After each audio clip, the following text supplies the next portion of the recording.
started. Good afternoon, everybody, and thank you for joining us on today's HQ webinar. I hope you're all well.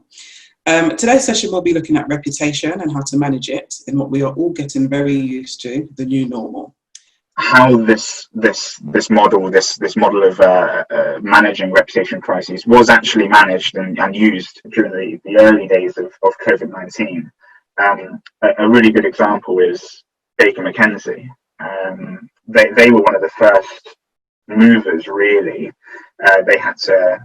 You'll recall, they had to preemptively shut down their office quite early on in February, I think it was, and that was actually a couple of weeks before the COVID-19 was officially declared a pandemic. And you can see in the response that the Bakers put out around the closure of the office, exactly what we've been talking about with regards to capability and character. If you break down the statement that they actually released, the first thing they talk about is the health and well-being of the firm's people.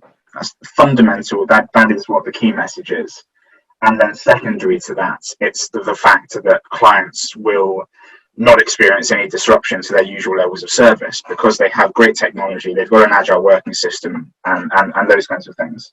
So character comes first, and then the capability comes second. That really was the hygiene factor. Again, on terms of values, communication, and the character part of it, I think that was highlighted during this crisis more than anything, really. The amount of kind of employee engagement. Do you know your people? How do you support your people? That came first, I think, and then as you say, with clients, with external stakeholders, with supply chains, with having to handle communications around redundancies and furloughs and all of that. It was very people first in terms of how comms was driven. If the new standard is authenticity and transparency, won't that make it even harder to stand out and differentiate? I think really the key is that not every brand is the same. Each firm will have its own brand identity. It will have its own purpose and its own values.